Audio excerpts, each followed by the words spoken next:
starting to load up. All right.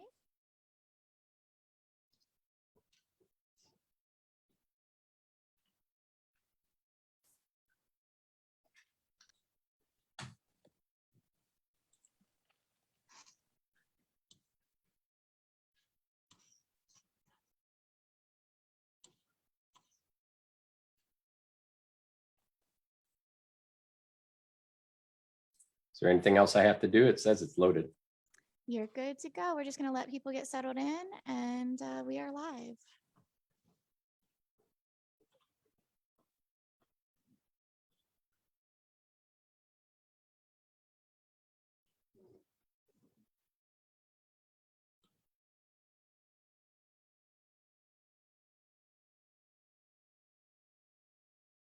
All right. Well, thank you to everybody that is joining us tonight. We're going to let everybody come on in and turn their videos on while we do that. I appreciate your patience. Please feel free to ask questions, and we will be keeping an eye on the chat. So if you ask questions, I'll be passing that on over. With that being said, we're going to waste no more time. I'm going to pass this off to His Grace Duke Brannos.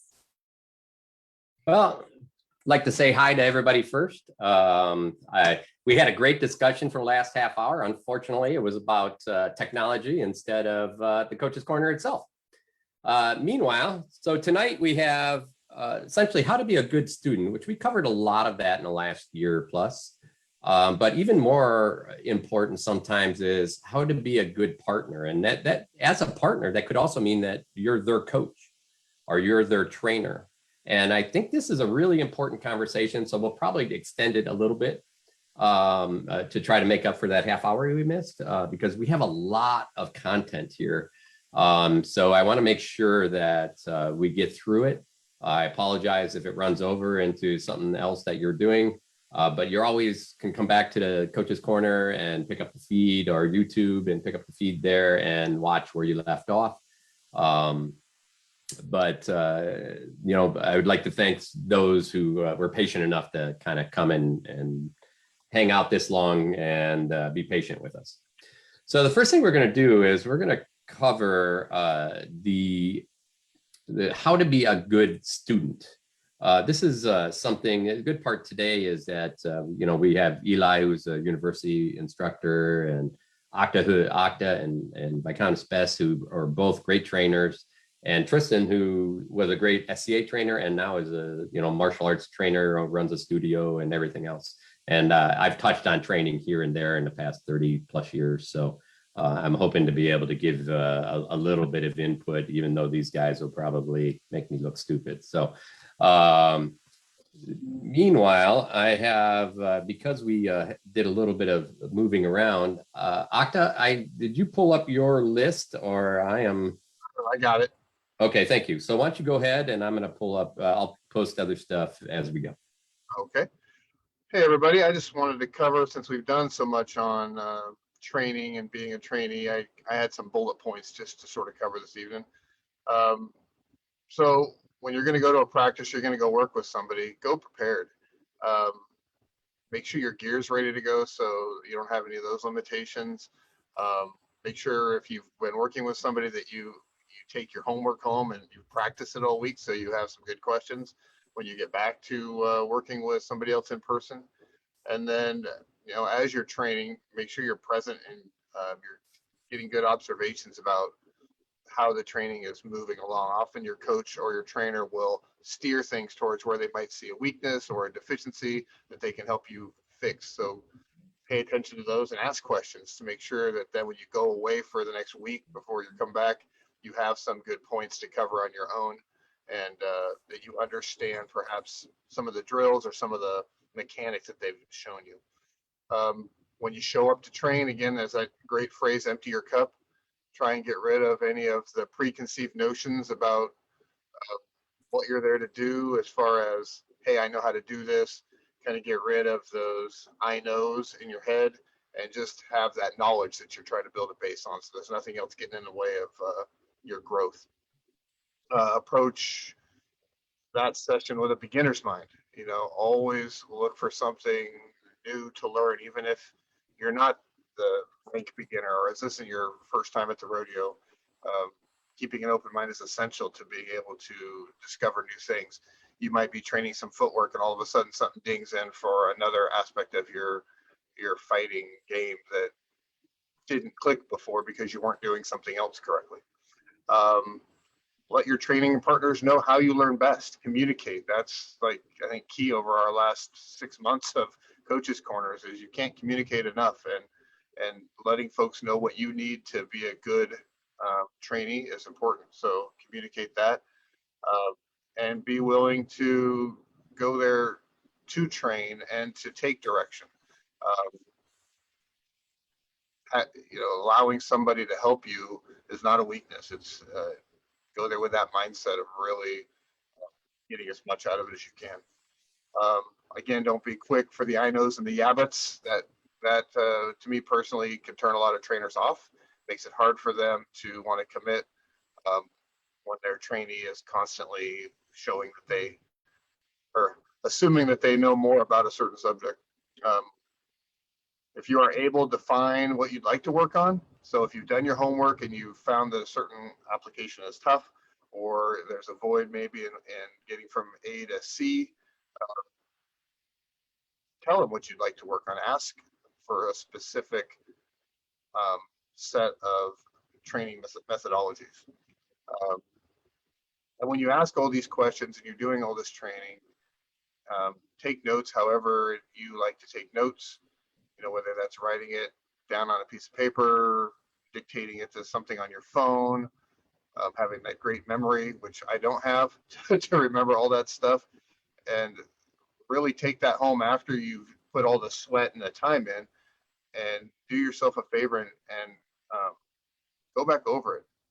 Look through your notes while it's fresh in your brain, add some more notes, and then again, put that into practice on your Pel. We've all learned how to do this video conferencing. So if you've got a question and it's the middle of the week and practice is until the weekend, call somebody up, see if they can get on the phone with you and help you work through it. But put that work in when you're away from your trainers and coaches. That's kind of my top list there. You're muted, Brannos. Thanks for making that quick. Like I said, we probably have twice as much stuff to cover in the other piece. Eli, you want to go ahead and Sure. kind of run through yours the best you can?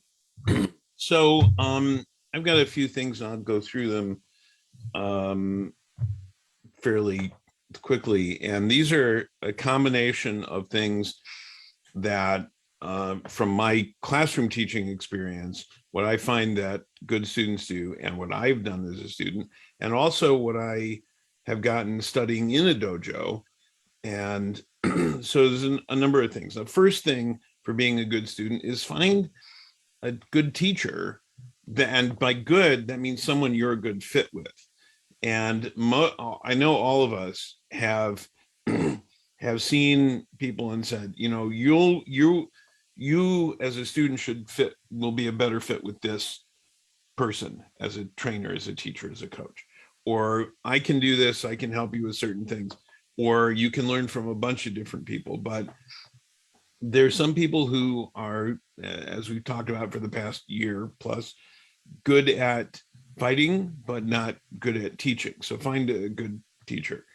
And if you need help with that, I'm sure people can help you say, hey, who can help me with this?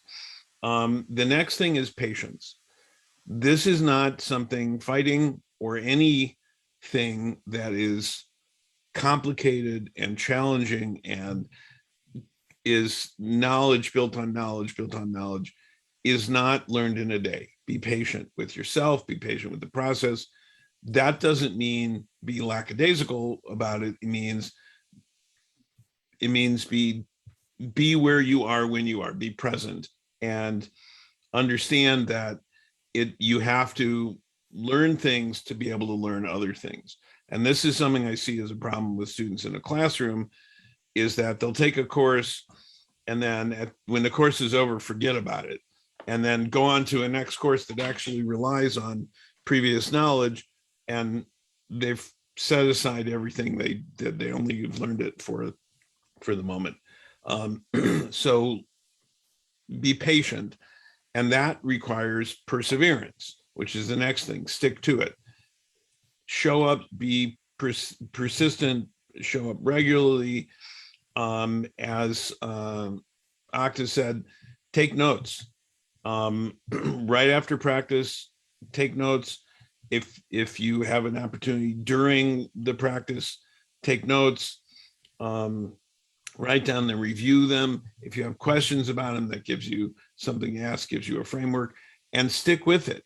You will hit plateaus, you'll be frustrated, but stick to it. You can't advance unless you persevere, unless you stick to it. And then practice hard.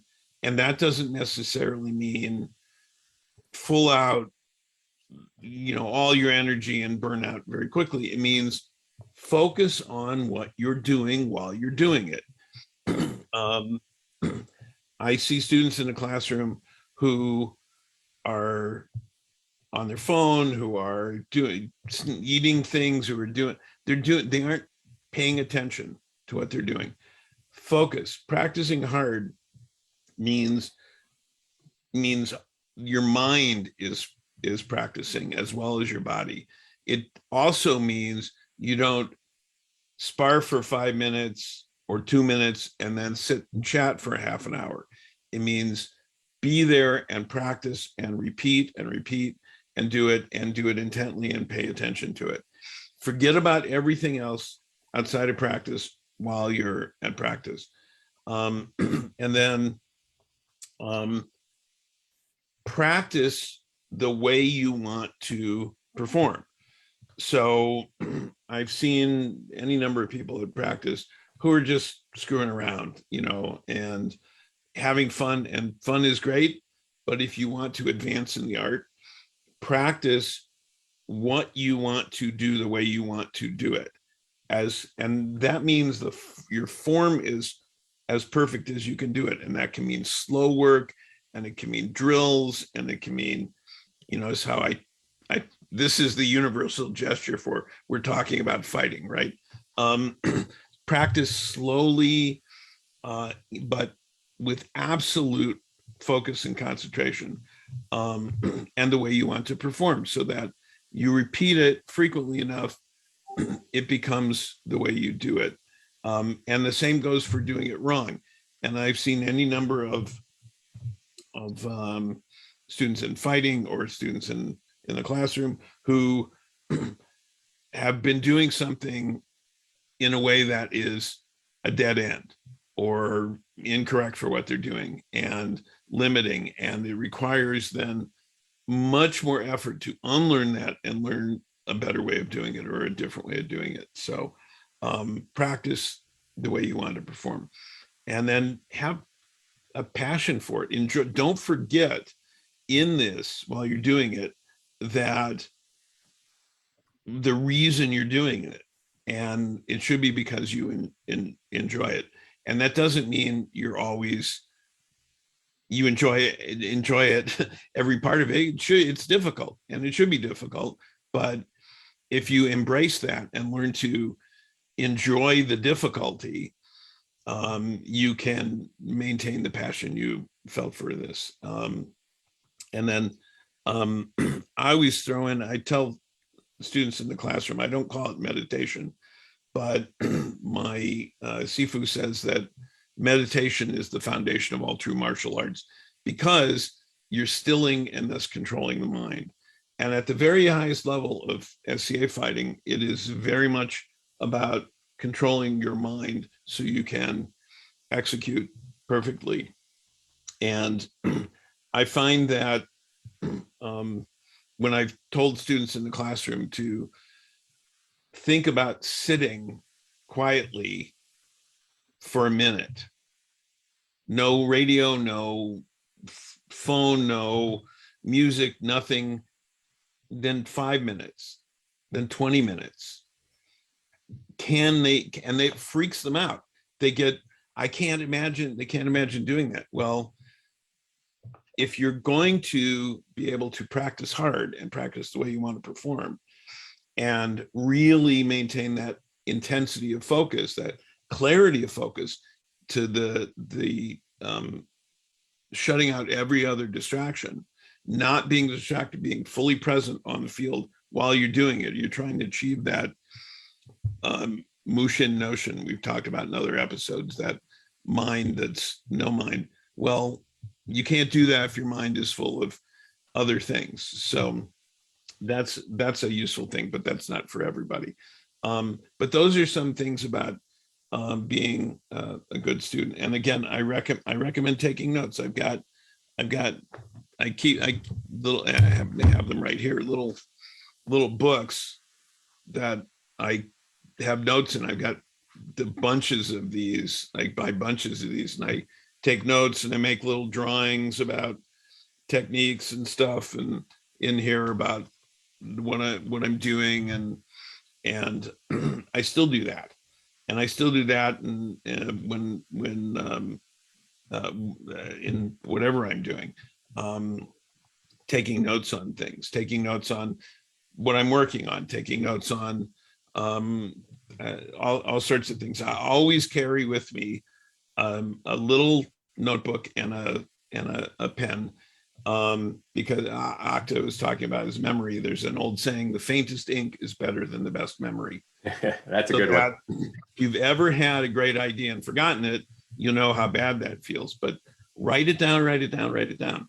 So, and write down your questions and write down your thoughts, because the physical, and I don't mean typing them, although some people are better suited to that. The physical act of writing is for kinesthetic learners. It helps to activate thinking in your anyway. I don't need to get into that pedagogy, but it's write it down, take notes, have your notes, and then you will find, if you go back after some time and look at them and read them again, it's like reading a book of 5 rings that I reread every few years, at least every 5 years, I read it once. And that's a book I've given to every squire as well, because every time you read it, you get something different out of it, depending on where you are, what your level is. And so it speaks to you in a different way. So your own notes can do that as well. And so take notes. So all right, that's my spiel on being a good student. Awesome. I like the Mushin part, because that brings us back to a number of episodes ago, and really some deeper thought on that. It might be an episode by itself one day, Tristan. Yep. So I'm going to go through a couple things, and I'll try not to duplicate. And we're going to post all this up later, so people can go back and take a look and make sure that they understand, if they're being a good student or a good partner in helping train others. But obviously for me, a couple of things kind of popped out when I was starting to dig into this subject. And one thing that popped right away was train safely. And I mean, I think that is critical no matter what. That's the priority that sits over the top of anything we do.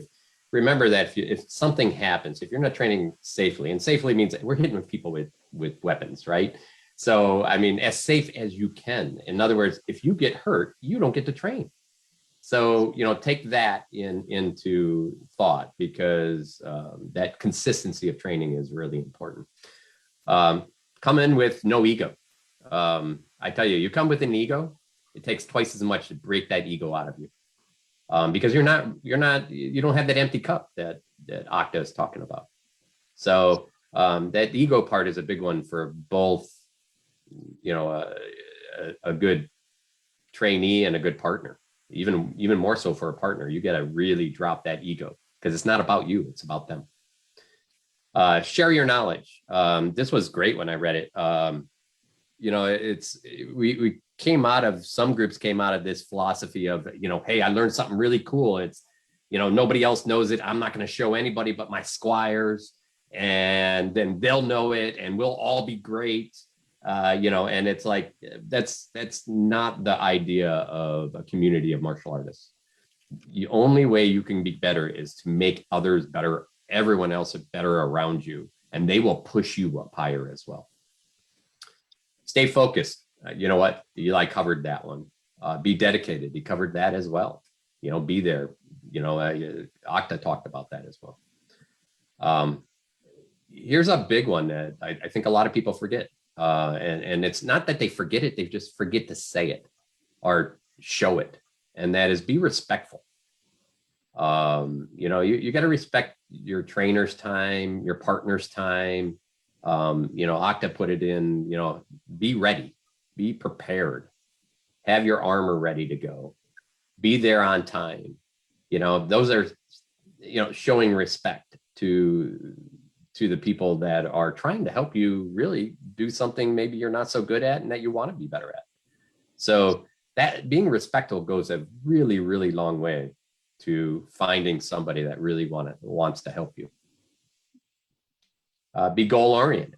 And some people say, oh no, can't have goals. Well, I'm not into that bin, and I'm sure that there are people that don't have goals that just keep plowing through. I keep plowing through. I had goals, and I had an overarching goal that I put out that I was like, I'm never going to get here, but it's something I want to be at. And then I built these goals along the way, and those are perfectly fine. You could have small isolated goals just for practices only. So you're like, I want to throw this shot right. And that way at the end of practice, you take your book out and said, here's the 3 things I did good. Here's the 3 things I need to work on. And you carry that with you, and you can review that later. And you can say, hey, this is when I learned to do that. And, this is when I learned to do this. I'm much better at it now. Or here's the things I had trouble with, I don't have trouble with any longer. So, those micro goals are really important in every day of your practice. Be a hard worker. Eli covered that. It means don't be lazy. It means don't miss warm-ups. It means, getting up and pushing when you're tired. I mean, I hear that a million times, I talk to people and I'm like, there's excuses. Everybody has excuses. Just remember, you're not going because of an excuse. That excuse may be, well, I broke my leg. That's a great excuse. But it's still an excuse. It's a reason you're not doing something. So, but be aware that, that's on you. It means also not giving up when something becomes difficult. Be a hard worker is not giving up. It means pushing yourself when you got nothing left. This is actually some of the best time to learn is when you are totally broken down, minimal energy, and you have to think about how to conserve energy while you fight. Bruce Lee often did that before going to do his practice sessions. Hard work alone won't do it. You need to work hard and work smart. And it just comes down, put the effort in.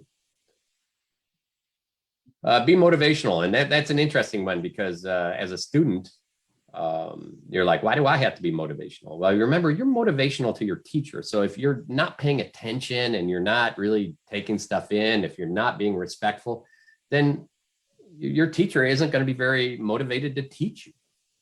If you're not treating your partner with respect, or you're not engaged in what the activity you're doing, then you're disrespecting your partner and he's not going to be motivated. So that motivation, it goes a long way. And as a partner, it's even more important because you can actually push somebody to be a better fighter, and you help them train harder to get where they want to go. Last one I have is, and this is the simple one, is be gracious. Be grateful that you have a training partner. Be grateful that you have a teacher willing to train you. Be grateful you have a practice and people who arrange that. Don't just keep it in your head. Smile, verbalize it, go out of your way to help and make sure that people know that you are grateful for what you're giving them. We are all very lucky to be able to do what we do here for nothing, for most part. You go into other martial arts, you're gonna pay $100 a month for a couple sessions a week. Well, that's not us. So be grateful that we have this and we have each other to push to everybody pushing each other. That is one of the I could go on about being grateful because I know I am truly grateful. I got a chance to make my life, myself better through the SCA. So, all right, that's what I got. Tristan. Wow, you guys have put together some great lists, and everything is absolutely on point. In fact, I'm trying to think of exactly what I'd squeeze in all those great points because they're so relevant to it.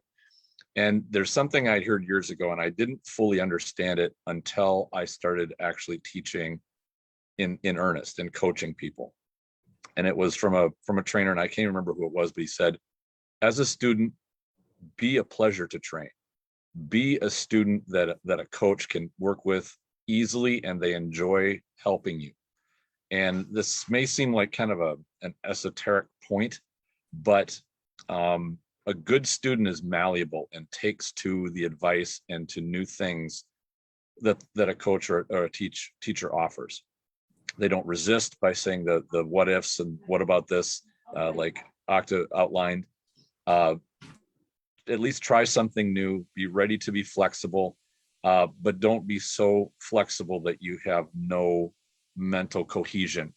There are students that are so pursuing the next thing that they can't even focus on what they're doing right now. So you need to have a balance of openness and eagerness, and that passion that Brannos talked about and Eli talked about is be passionate, enjoy what you're doing, savor that time.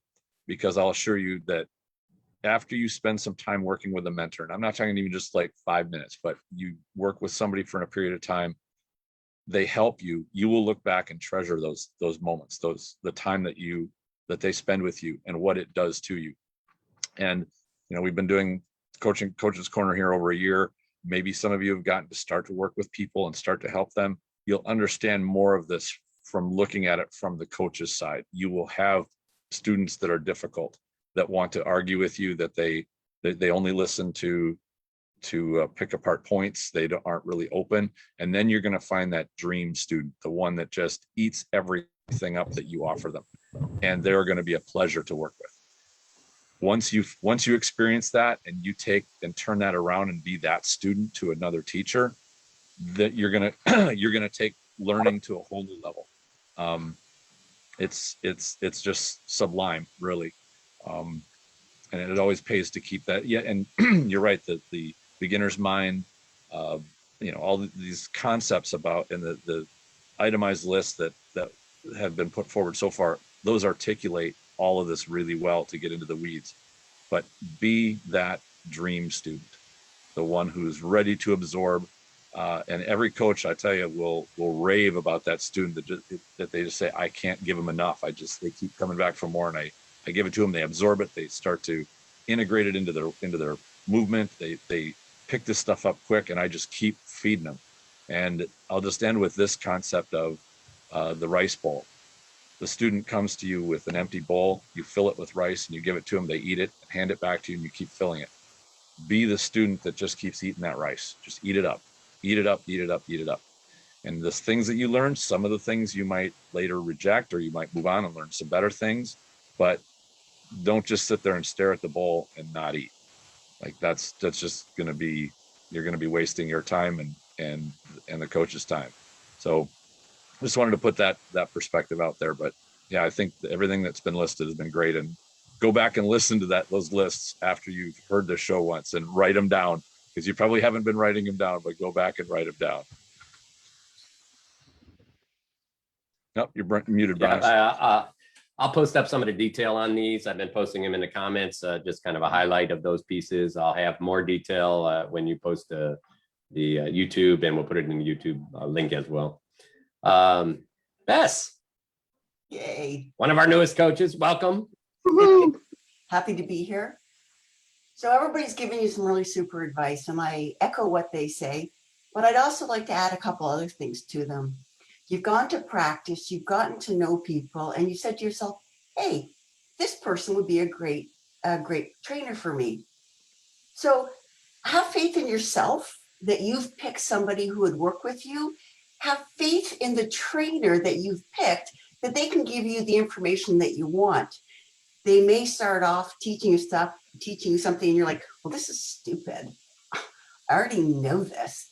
But what they might be doing is starting off at a point to say, let's make sure we're all on the same page. Let's make sure we all know where we're starting from. And now let's grow from that. And sometimes you have to take things on blind faith. I'm in a practice right now, and the coach had us doing some stuff initially, which was against, frankly, everything I'd ever learned in the SCA. And my mind immediately went to, well, this is stupid. I don't want to do this. This is all wrong. And I went, whoa, check yourself here. And so I started following along, and I started trying to be receptive. I couldn't see the big picture at the time. It's almost like there was a blank screen and spotlights were being shone on different parts, and eventually the whole light will be open to me. So I'm holding on because I chose that person, and I'm going back to that person time and time again, saying, I want to learn more. And I'm understanding better and pulling it together. So have faith in yourself and have faith in your coach. I'd like to say, everybody says write things down. I know both as a student and as a teacher, I can keep 3 things in my brain at any one time. So if I'm being taught something, I can retain 3 things. And if you teach me a 4th, the 3rd thing falls out of my head. So I know for myself, because of who I am as a student, and I've asked people about this, and they say it seems to be about right for them. 3 things, but write them down because you will forget them, even though you think you won't.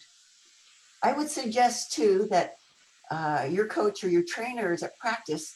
This is their practice as well. So we've said respect your trainer, but respect them in time limits. Would you give me X amount of your time? I want to learn something. Will you give me 15 minutes at this practice day? I want to respect that you too want to fight.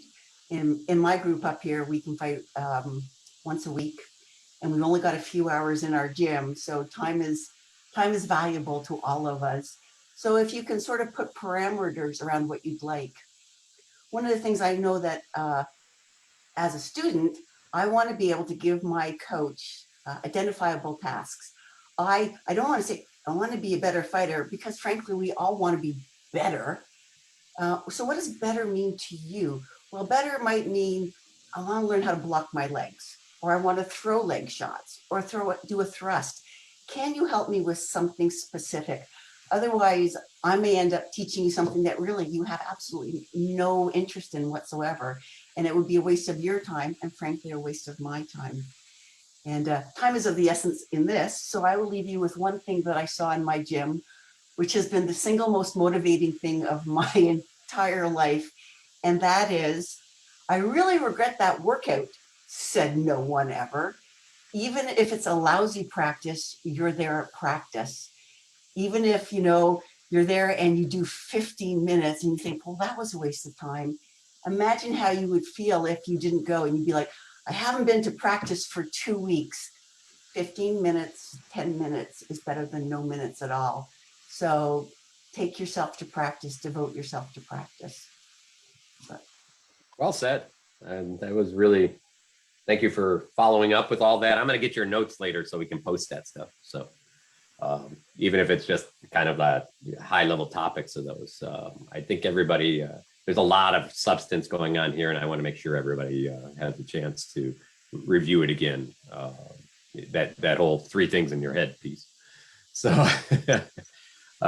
so we're going to move on to how to be a good partner. I think this is overlooked a lot, not only by us, but by almost all martial arts groups. We see, I see this a lot, that somebody's working with somebody, they're just doing it as an action and not engaged, or they're working with somebody and they make it too easy, or they make it too hard, or it's all about them. So we're going to talk about that a little bit, because I think that's really, really important. And you got to remember that your partner that you're working with may be your coach, it may be your trainer, maybe the brand new guy who has to learn how to be a partner yet. So keep that in mind as we're going through and talking about these things. I think that is going to be important. So Octa, you want to go first again? Sure. I would like to tag one last little tidbit onto the trainee part of that that I think is really key and people miss just because it's human nature, and that's be honest with yourself. I think that a lot of people will go and say, oh, I just wanted 3 fights from this trainer tonight. And then they lose all 3 and they go, well, I had a bad day at work. I shouldn't have eaten that double cheeseburger before. So they make all those excuses. So you just had a great opportunity to get honest feedback, and you sully it by making excuses and not seeing the truth. Amen. So get out there and challenge everybody to get to the real nature of what you're doing and the honest part of that. Because really my job as your opponent on the field is to lie to you. So if you're already lying to yourself, then my job's way easier. I don't have to work so hard to be the car salesman out there.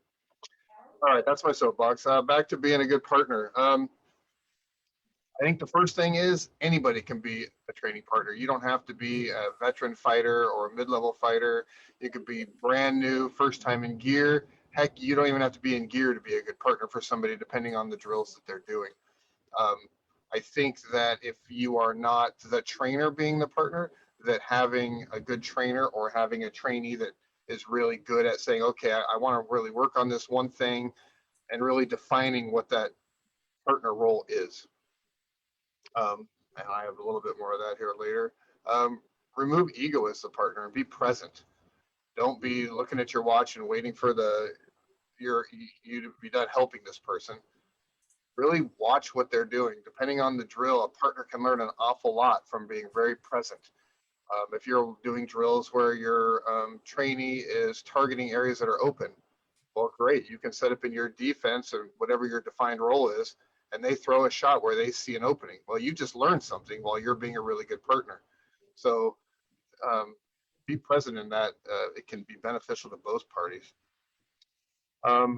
Define the training taking place so that both the partner and the trainee have a clear understanding about what is happening. Define the consent before beginning. Vocalize your expectations and make sure that both the trainee and the partner have a safe place to do their drills.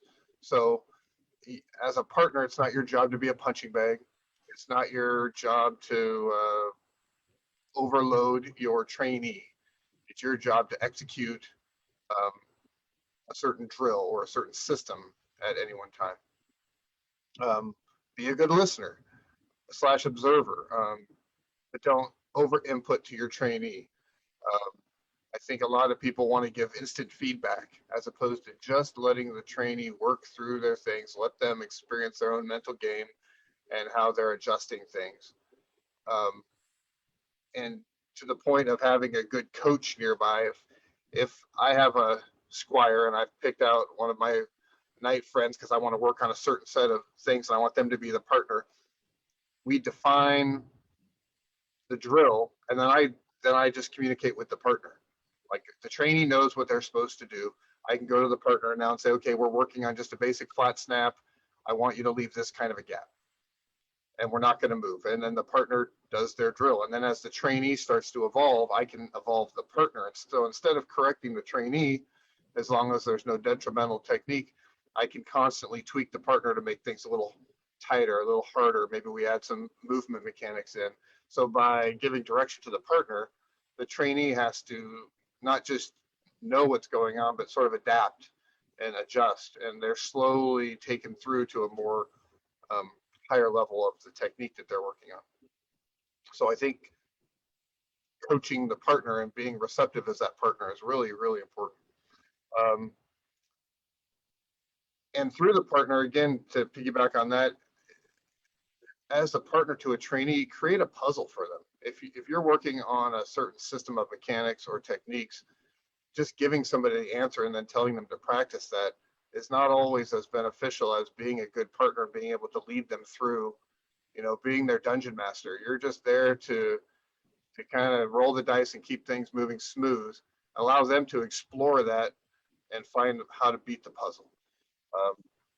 Give input when you're asked, or ask, hey, is this a good time when you're done with the drill? Ask them, hey, do you want input now, or do you want to wait until later when you have had a chance to maybe write down your notes and think about things for a while? That is kind of my top partner list. I also made her. All right. So let's go ahead and Yep, let's go ahead and switch over to Eli and see what you got. You're on mute, I think. There we go. Okay. Awesome. So when you are training a training partner, and you can, there's an agreement between the two of you that you will help each other. And one example I would give is doing certain kinds of drills. So when I was learning how to do feints and misdirections, I would work with someone else and say, I'm going to work on this until my training partner is fooled by it. And they're watching and they're giving me feedback saying, I can see you're moving this way, you're giving it away by this tell and what you're doing by this. And so they're giving me verbal feedback. They're critiquing what I'm doing while I'm doing it until I could do it in such a way that it fooled them, even though they knew it was coming. They still bid on the feint, say a leg feint headshot.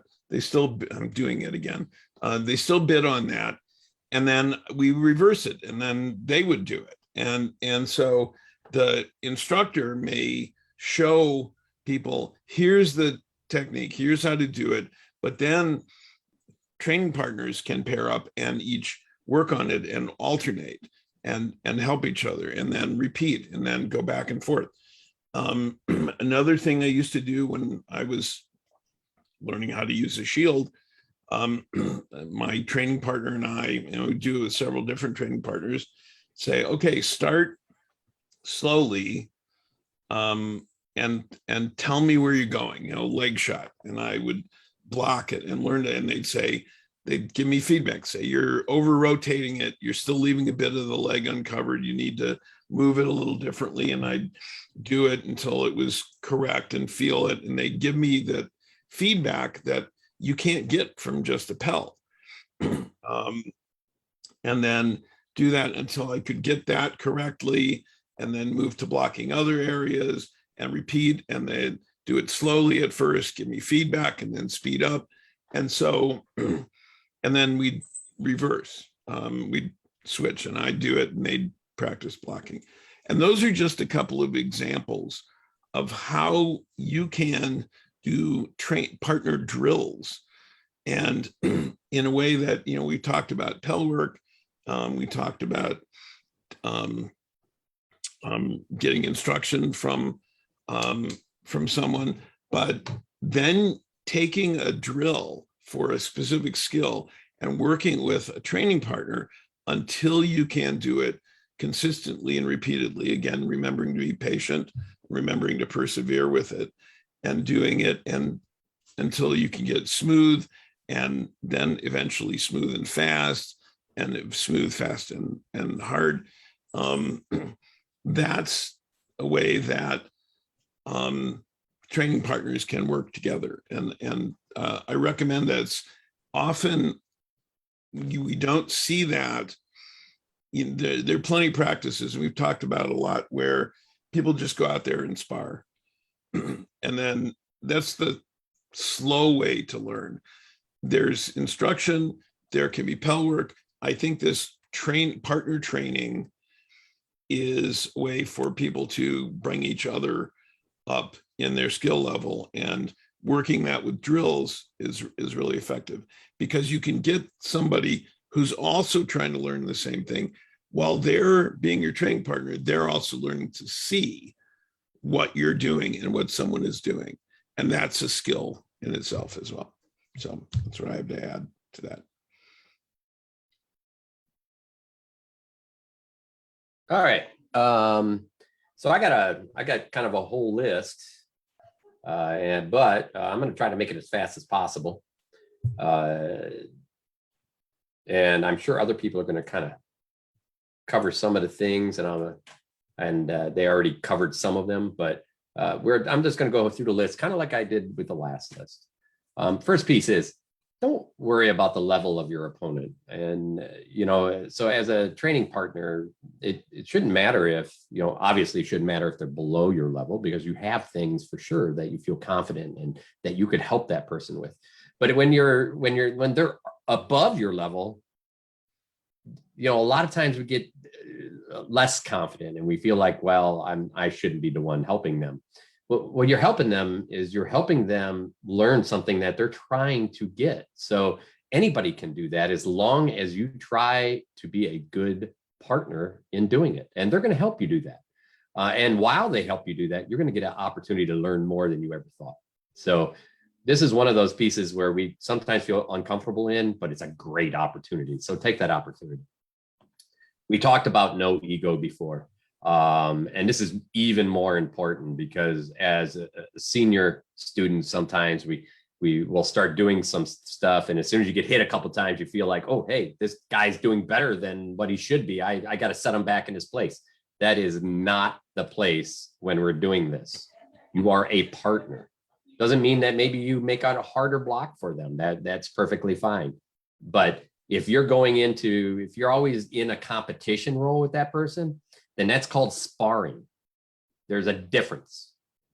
So keep that in mind. If you have a poor partner who just gets into sparring every time, look at them and say, thank you very much, for helping me. I'm going to go ahead and let you do your other stuff you want to go do. Because that person probably just wants to go spar anyways. So let them go do their thing.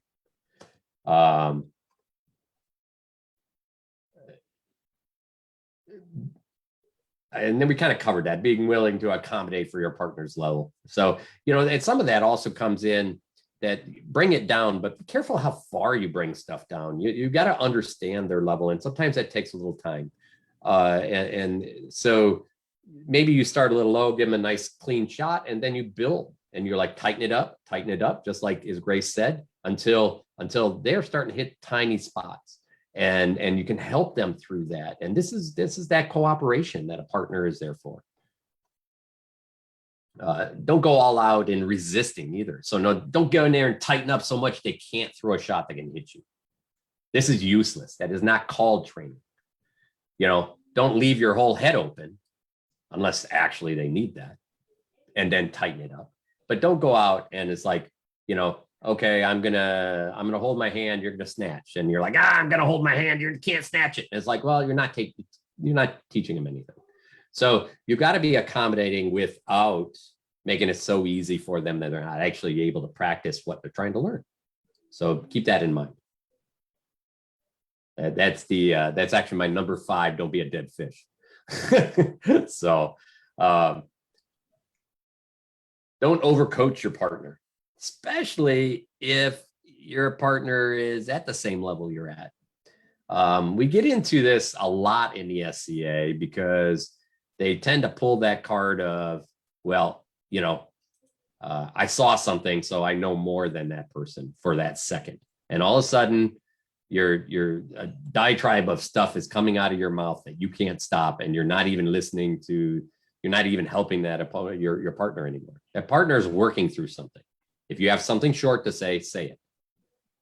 But if you have a training issue where they're just absolutely doing it wrong, and you can't fix it in just saying in a short period of time, then it's time to go maybe get their trainer. Now, if you're the trainer, obviously take your time, do what you have to do. But and sometimes that may be, hey, let's take a break. Let's go work on something that you do know how to do and tighten it up, and then we'll come back to it. But if you're at their same level, be careful. We get that bad habit in the SCA of wanting to help people so much that it becomes more about you talking than being a partner. This one we think about is the trainees side, but you need to also accept criticism. And that criticism is, hey, you maybe you're not holding the shield the way they were holding it, or you're not holding the pads right. And Tristan's going to cover that one, I think, a little bit later, which is like across all the martial arts. But you may be doing something that the teacher said, hey, help this person do, and now you're doing it different. they're not getting that same, they essentially went in saying, okay, here's what I have to do. And then you're changing it on them and it makes it difficult.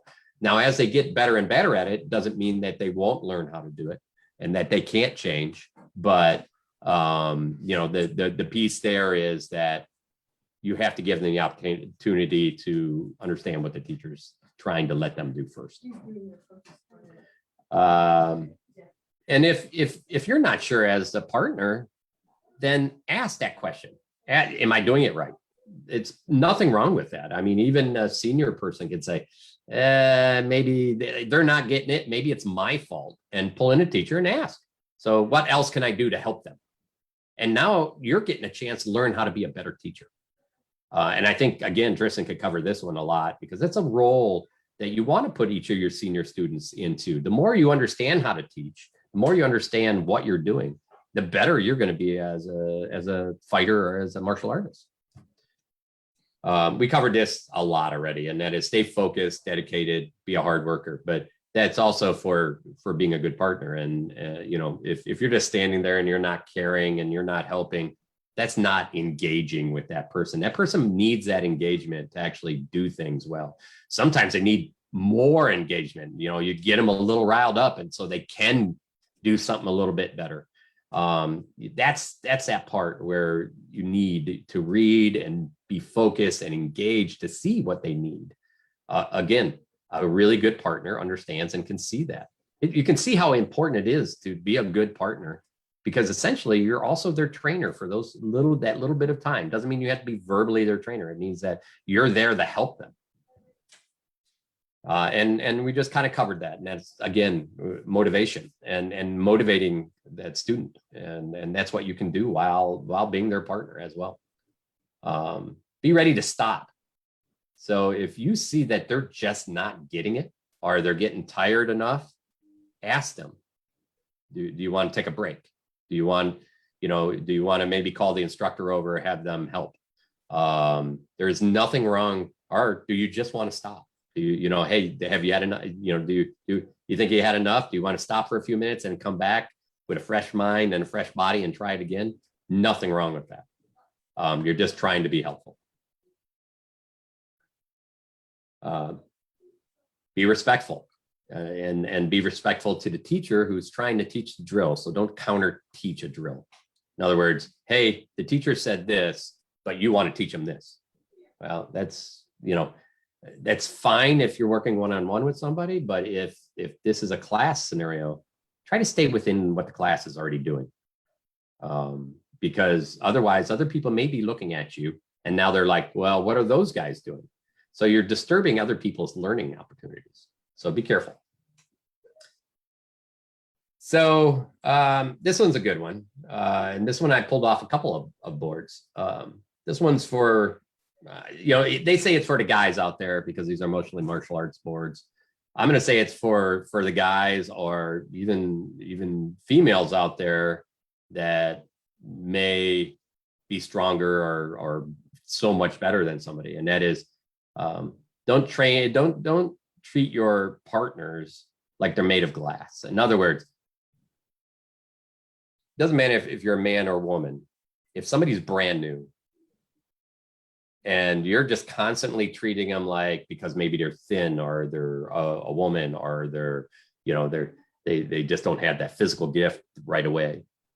Don't treat them so delicately that they don't understand what the sport and what they expect in this sport. If you're not out there showing them what they expect, that doesn't mean tee off on them like you're at a golf tee and trying to hit, the ball, a hole in one. This means should tell them, hey, here's what a light hit is. Here's what a medium hit is. Push their energy so they understand how much energy they need to use. Hit them from time to time. Don't have to throw tens. Start low and build up a little bit, and let them know, hey, just let you know that was about a 3. Now that was about a 5. That was about a 7, so that they can kind of understand. Because if you throw a 5, or in fact, you throw a 3 and they go, holy shit, stop. Well, then maybe you should stop and have a discussion, or maybe their armor is not right. So just be aware. I think a lot of martial arts communities put us off to men to women. This can happen in many different ways. But I understand why they do men to women, because that is a very common thing that happens.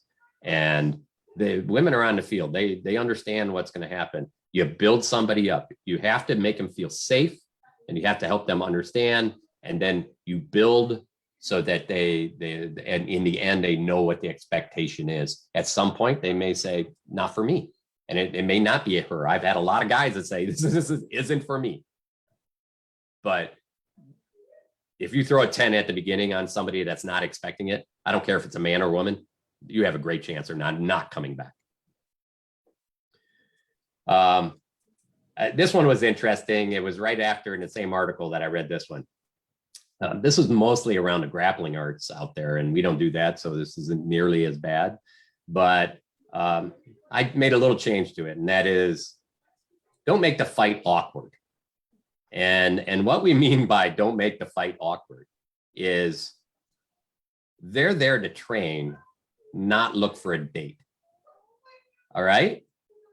If stuff happens down the road and you all hanging out somewhere, but they're there to train, be their trainer. So, you know, that don't be awkward is don't be a creep. Right? I mean, that's as simple as that. All right. So, and I guarantee you, if you're that creep, everybody at practice knows. So be aware of that. All right. Because you don't want to be that person. Train them and work forward. You know, treat them like any other fighter. See what they need to move forward and work on those steps to be a better trainer that way.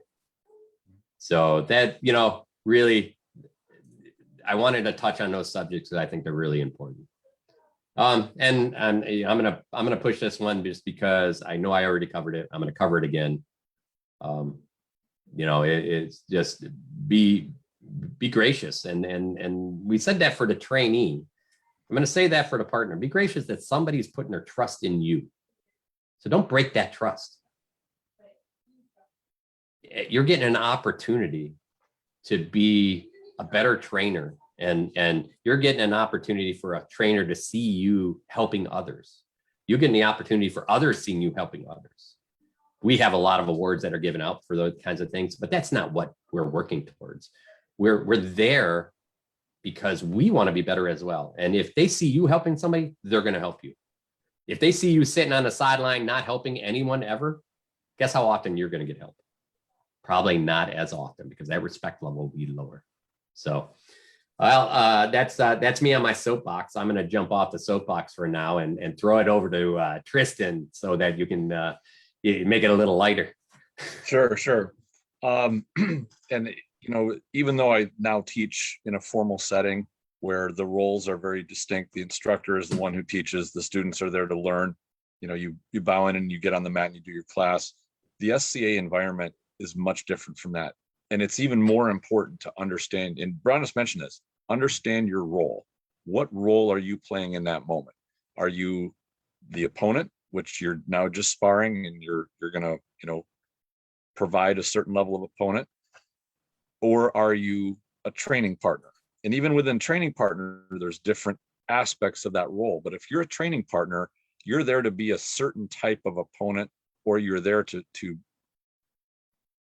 play out a certain role for a drill, or to bring out a skill, or to bring out certain movements or performance or whatever it is you want to bring out in the partner you're working with, and understand that role. And then there's the other role, which is a teacher.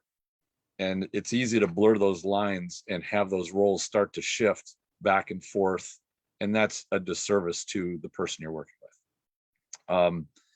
Brannos referenced earlier pad holding, and I would encourage anybody that to look on YouTube a little bit about how to do drills from boxing drills from holding pads. If you watch the person holding pads against high level trainers and whatnot, even just competent trainers, the skills needed to hold pads and move them and expose them correctly, that's a high level training skill.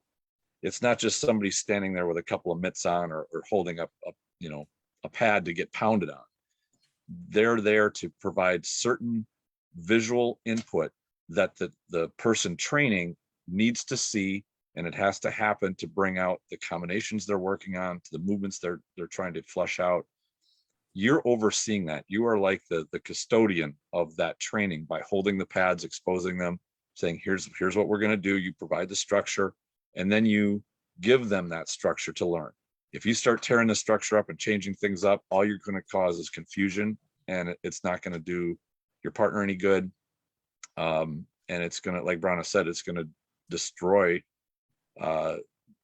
your ability to teach effectively, and whether people will come to you or not and want to learn from you. So definitely know that role. And within an SCA practice or a fighting practice or whatever you're going to do, my advice, the best thing to do when you have somebody approaches you or you approach them, say, is there something special you're working on right now, or something you would like my help with? Or, establish the role, communicate to see what your partner is interested in.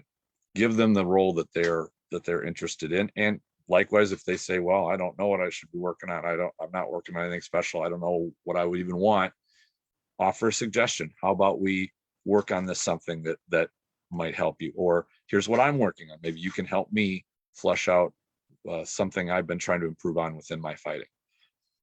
Or just say, hey, let's do I'm just interested in some sparring. That's fine. As long as everybody knows the role that they want to play and they're on the same page, then you can enjoy your practice, you can enjoy your training, and you can definitely get something out of it. I've been to many, many practices, and oftentimes there's not enough structure. And I think that's what we are trying to do on Coach's Corner, is to give people ideas for how to introduce at least some basic structure to their practice, their own training, and in order to get some structure to new fighters that come in. Don't just throw them into pure chaos and expect them to be interested in learning fighting, because it's going to be very hit and miss, more miss than hit. But if you give them some structure and give them a path forward, that's where you're going to generate a lot of interest. So that's what I've got on the subject. Okay, so let's go ahead, and Bess, you want to cover some stuff? Sure do.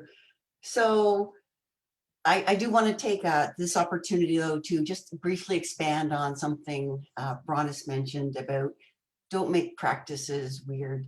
Don't be the creep. Don't be that guy. Do not mistake a woman saying thank you and wow, I really appreciate it, and I love fighting with you as flirting, because that's not what it is. So please hold tight to that. When I'm working with somebody, when I'm coaching with somebody, I like to get pretty practical stuff going with them. So it's like, if I'm trying to explain something to a person and they've just kind of got that look on their face and they just kind of don't get it, rather than saying to them, you didn't get it, do you? You want me to say it a different way? It is easier to say, would you like me to say it a different way? I'm not putting the onus on the student to say, yeah, Bess, you are a horrible explainer, or I really don't like what you said. And maybe the way I said it doesn't work for them. So it behooves me to ask them, would you like that in a different way? If they're looking at me really confused, I can say, do you want to think about that for a couple of minutes? Do you want to just practice it slowly, or think about it and then we can start up again in just a couple of minutes? I'm not saying like we'll push it off to next week, because I know for myself, if somebody says to me, well, let's do this, I think, but I don't understand and it doesn't make sense. And I need something to make sense for me before I can execute or do something. So sometimes I just need to take a second to think it all the way through and then say, I'm good to go. There are also times when I'm as a student being taught things and I know that I don't get it. So if I'm training somebody, then I want to be able to say to them, okay, I think maybe I went too fast. Would you like us to break that down into really small parts? Because I might anticipate that they know that when I say this, I mean that. And they're like, yeah, you told me to take a step this way and I took a step that way, and it doesn't look the way you did it and I can't figure it out. But if you break it down into super small parts, and I mean super small parts, then they might realize, oh, this is the thing that I wasn't getting. This is the part that I don't know. And I frequently say about myself, so I'm the weird kid off in the corner practicing things over and over. And if somebody says to you, you know what, my brain is full, I just want to practice this one thing, let them have a full brain, you know, let them sit off on one side and practice and think about what they're doing and then come back. It's super important that I don't force somebody to learn at the rate that I want to teach them. I have to teach them at the rate that they can learn. And sometimes, you know, I'm so excited and I want to tell you all these things, because then when you do this thing, then you can do the super secret thing, and then you can do this, and then you do that. And then they're like, holy shit, what was that first step again? So teach them at the rate that they can learn. I think that's super important. And ask them, have you had enough? And if they say, yeah, say, okay, that's cool. Go, you know, or do you want to go practice with somebody else and see if the thing works on them? Like you and I, we know what we were practicing. You got it pretty good with me. You want to go do some sparring, and then we can talk about it afterwards, see what did and didn't work for you. And they can come back and they can say, yeah, pretty sure I did everything you said and it didn't work. And I can say, well, I was watching and I can see that you started to do the thing, but then at this point you fell down, or the steps broke down, and we can build it up again from there. Or I can say, yeah, you did everything right. Unfortunately, they know it because they fight me. So, and that's a possibility too. And also, Brannos made one reference earlier to, if somebody is lesser skilled than you and they're coming to you for help on something, well, that's easy because, you know, you can feel confident in yourself. But if, say, the great and powerful Duke Brannos came to me and said, Elizabeth, I need you to train me, it would be easy to be intimidated. Or I can say, Brannos has recognized this thing that I'm doing and he thinks it's pretty cool. And so in that, maybe everything about the great and powerful Duke Brannos scares me, but he's here asking me about this thing I do. So in this thing, I am the master and he is the student, and I can feel comfortable in that. Hey, you're not supposed to tell anyone. That's what I thought we promised. It'll be our secret from now on. So that's for me. All right. So I have a feeling there was lots of chunks of information there for everybody. We kind of flew through it a little bit. The good part is we're only ended up maybe 15 minutes over. I want to thank everybody for taking the time out and coming out and listening. I think this is a super important subject of both these pieces of how to be a good trainee, and even more so on how to be a good partner. And you know, that partner might be your best friend coming in. You both could have no clue what's going on, and your partner could be that person that motivates you, that calls you and is like, hey, I'm gonna be over in 15 minutes to pick you up for practice, and you guys are practicing stuff back and forth. Easiest way to build that community. And we have a great community, and we all communities struggle from time to time. But when we get into these, you know, fighting, fencing, you know, community type of scenarios where we're interacting with each other, those are the times when, you know, we get the chance to push ourselves. We get the chance of having others push us. There are so many people who watch so many interviews with Dukes, and all these other people are like, all they want to do is help people. And I know they're big and scary and all of those kinds of things. I'm only big on YouTube. So, you know, I make all the doors shorter and they look really big. But, you know, it's the piece there is, you know, this is the chance to build that community, and that community comes together by being a good student and by being a good partner to help others train, and being a good teacher and being a good coach, and, you know, in general, being a good person that helps society in general, and not just our society, all of society. So thanks everyone for coming out and kind of listening to that subject. I'm going to post, just because we went through so much stuff. I'm going to make sure we collect the notes from everybody. I have already a bunch of notes. I've been posting some things in as we go on, just covering kind of the header topics of those. I will post all of those in the YouTube itself in the comment section so people can see some of the things and the talk we had about them. And hopefully that will help. Hopefully it's just a place that you can go back and say, or point somebody to and say, hey, you want to be a good student, this is how you do it. Hey, you should go and see this because we need better people at practice to be better partners and help me train these 20 people I have. And that's how you make a great practice. And that's how we're going to, keep a community going, get the community bigger, get more people motivated, help people have better lives. It's, all the way through those pieces. So that's what, we see that in dojos all the time, and we have one too. And it doesn't seem like it because it's very unofficial, but we totally have one. All right. Well, Tristan, I think if I'm right, we have, what do we got next week? Let's see here. How about getting back to practice? I guess I should ask Octa on that. You got all your notes ready for that one, Octa? Getting there. Yep. Are you back to practice yet? Yeah, I actually have a 9 a.m. practice tomorrow. It'll be my 9 third. a.m. Yeah, because it's going to be like 115 degrees here by noon. So Oh, Jesus. got to get up and go. So that's getting to practice. We're not using the excuse of too hot. We're going to get it done. We just got to get up earlier. Well, that's awesome, man. Well, we're going to cover how to get back to practice. It's myself, hopefully Duke Thorfinn, Octa, and Nicola, who is a from Artemisia, and she is, I can never say titles.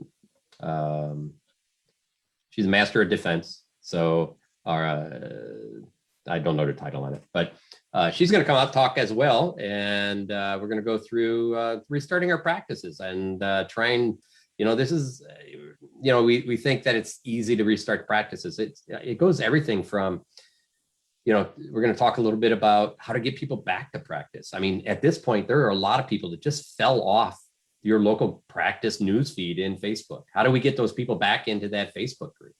You need simple things like tagging people and getting people back into community, making them know what's going on. It's going to be a huge people, making sure they know that you miss them and that you want them back.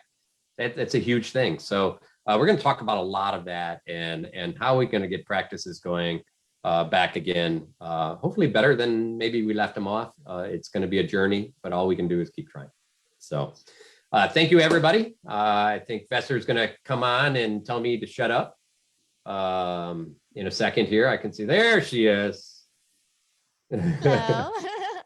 I just want to say thank you for all the wonderful information. So many people have shown an interest in definitely having those notes, and I'm sure they will apply it wisely in the future. So we will look forward to seeing everybody next week for another episode. And until then, have a great weekend. And, Everybody stay safe out there. Yeah, be sure to stay safe. We'll see you all next week. All right. Bye, guys. Bye. And girls.